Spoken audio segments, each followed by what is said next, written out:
2 Samuel, capítulo 15. A rebelião de Absalão. Algum tempo depois, Absalão providenciou para si uma carruagem com cavalos e contratou 50 guardas para servirem como sua guarda de honra. Todas as manhãs ele se levantava cedo e ia até o portão da cidade. Quando alguém trazia uma causa para ser julgada pelo rei, Absalão perguntava de que cidade a pessoa era, e ela lhe respondia qual tribo de Israel pertencia. Então Absalão dizia: sua causa é justa e legítima, é pena que o rei não tenha ninguém para ouvi-la. E dizia ainda: quem me dera ser juiz? Então todos apresentariam suas questões legais e eu lhes faria justiça. Quando alguém ia se prostrar diante dele, Absalão não permitia. Ao contrário, tomava-o pela mão e o beijava. Fazia isso com todos que vinham ao rei pedir justiça. Desse modo ia conquistando o coração de todos em Israel. Passados 4 anos, Absalão disse ao rei: deixe-me ir a Hebrom, para cumprir o voto que fiz ao Senhor. Enquanto eu estava em Geassur, na Síria, prometi oferecer sacrifícios ao Senhor em Hebrom, caso ele me trouxesse de volta a Jerusalém. Está bem, disse o rei, vá e cumpra seu voto. Então Absalão foi a Hebrom.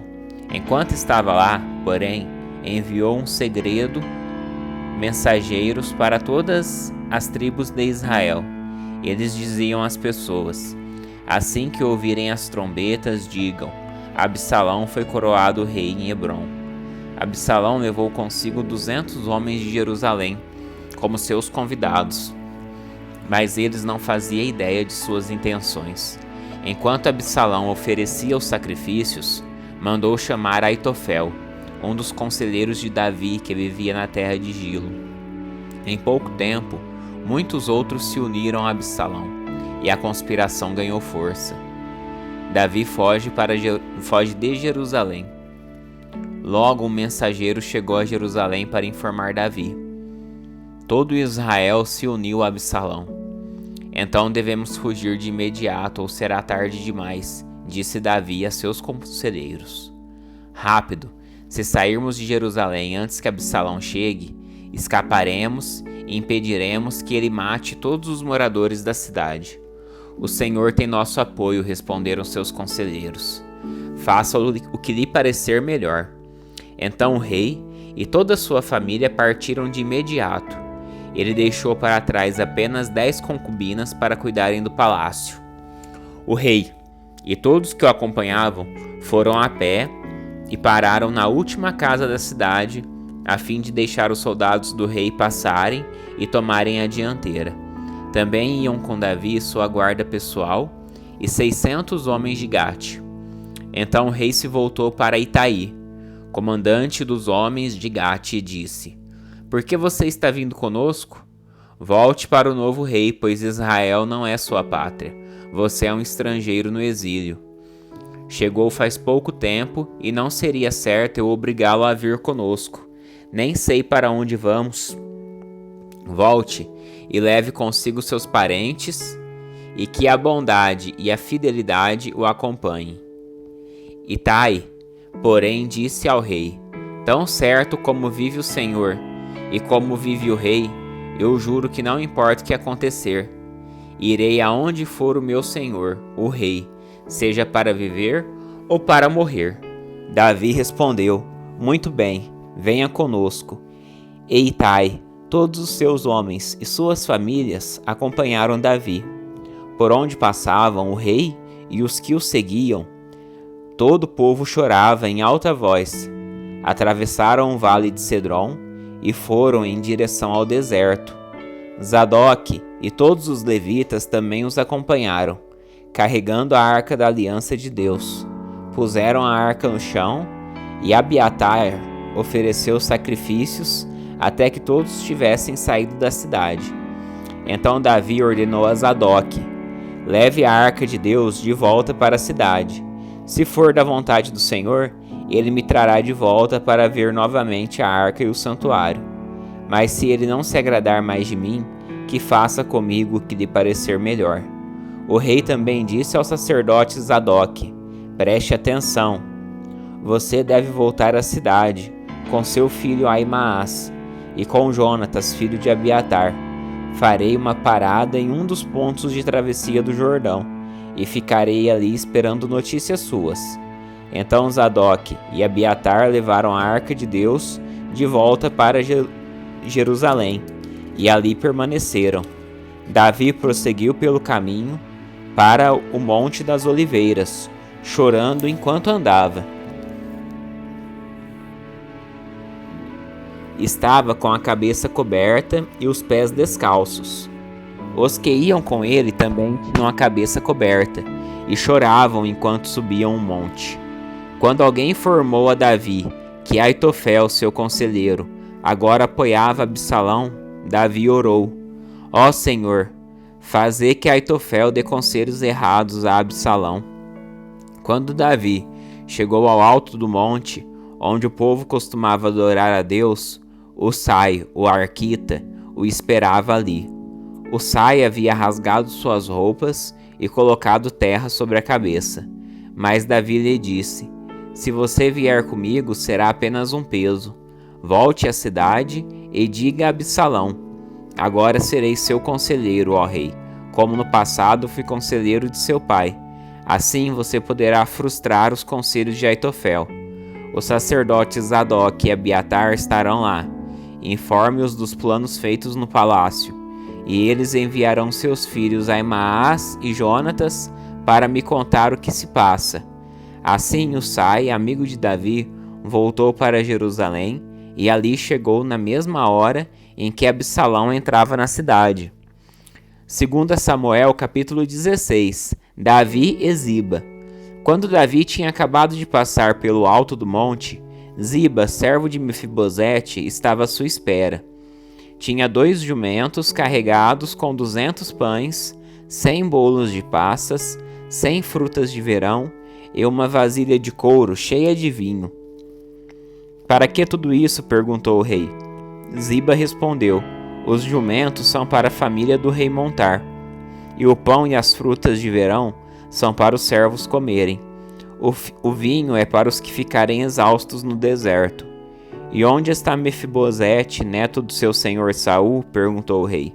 Ziba respondeu: ficou em Jerusalém, pois disse: hoje o povo de Israel me devolverá o reino de meu avô Saul. Então o rei disse a Ziba: nesse caso, dou a você tudo que pertence a Mefibosete. Humildemente me prostro, respondeu Ziba, que o meu senhor, o rei, sempre se agrade de mim. Simei amaldiçoa Davi. Quando o rei Davi chegou a Baurim, um homem do povoado saiu ao seu encontro e começou a amaldiçoá-lo. Era Simei, filho de Gera, do mesmo clã da família de Saul. Atirava pedras contra o rei, seus oficiais e os guerreiros que o cercavam.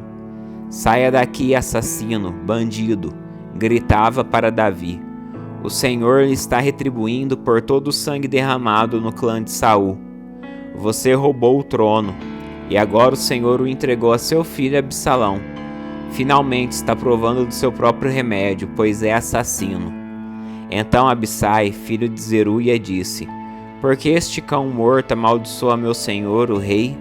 Dê a ordem e eu cortarei a cabeça dele. O rei, porém, disse: quem pediu a opinião de vocês, filhos de Zeruia? Se o Senhor mandou este homem me amaldiçoar, quem são vocês para questioná-lo? Então Davi disse a Abissai e a todos os seus servos: meu próprio filho procura me matar.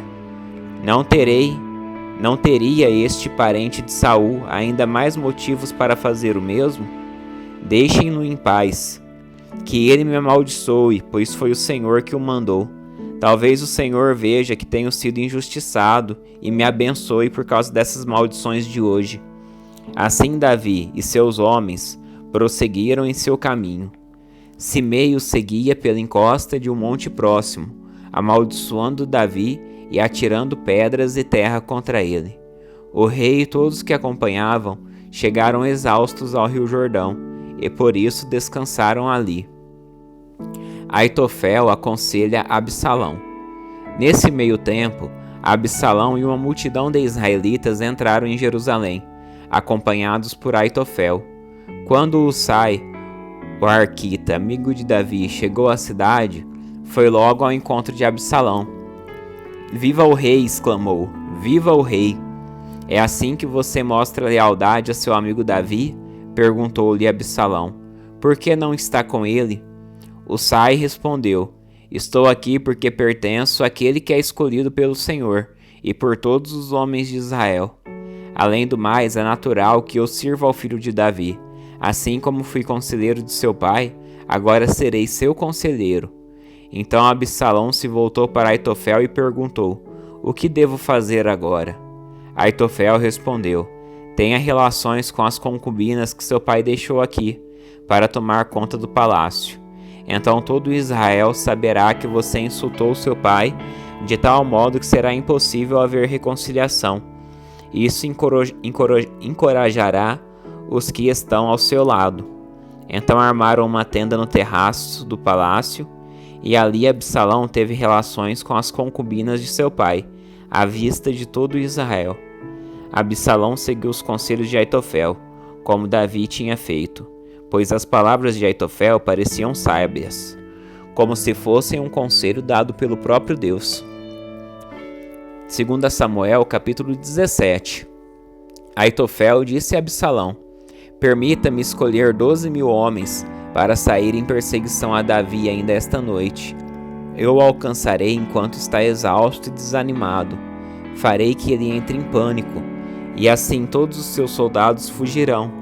Então matarei apenas o rei e trarei todo o exército para o Senhor. A morte do homem a quem o Senhor busca lhe trará de volta os demais. Assim ficará em paz com todo o povo." O plano pareceu bom a Absalão e a todas as autoridades de Israel. Husai contesta o conselho de Aitofel. Depois, porém, Absalão disse: "Tragam Husai, o arquita. Vejamos qual é a opinião dele." Quando Husai chegou, Absalão lhe contou o que Aitofel tinha dito. Então perguntou: "Qual é sua opinião? Devemos seguir o conselho de Aitofel? Se não, o que você sugere?" Husai respondeu a Absalão: "Desta vez, o conselho de Aitofel está equivocado. O Senhor conhece seu pai, e os homens dele são guerreiros valentes. No momento, estão tão furiosos quanto uma ursa da qual roubaram os filhotes. E lembre-se de que seu pai é um soldado experiente. Ele não passará a noite com o povo. É provável que já esteja escondido em alguma cova ou caverna. Quando ele sair e atacar, e alguns de nossos soldados forem mortos, a notícia de que os homens de Absalão foram massacrados se espalhará. Então até os soldados mais destemidos, embora sejam corajosos como um leão, serão tomados de pavor. Afinal, todo Israel sabe como seu pai é um guerreiro poderoso e como são valentes os homens que o acompanham. Recomendo que o Senhor reúna todo o exército de Israel e convoque soldado desde Dan ao norte até Berseba ao sul, tão numerosos quanto a areia da praia. Aconselho também que o Senhor mesmo vá à frente das tropas. Quando encontrarmos Davi, cairemos sobre ele como o orvalho cai sobre a terra. Nem ele, nem nenhum de seus homens sobreviverão. E caso Davi consiga escapar para alguma cidade, o Senhor terá todo Israel sob seu comando. Levaremos cordas e arrastaremos os muros da cidade para o vale mais próximo, até que não reste uma pedrinha sequer." Então Absalão e todos os homens de Israel disseram: "O conselho de Husai é melhor que o de Aitofel, pois o Senhor havia decidido frustrar o sensato conselho de Aitofel, a fim de trazer desgraça sobre Absalão." Husai avisa Davi. Husai contou aos sacerdotes Zadok e Abiatar o que Aitofel tinha dito a Absalão e às autoridades de Israel, e o que ele próprio havia aconselhado.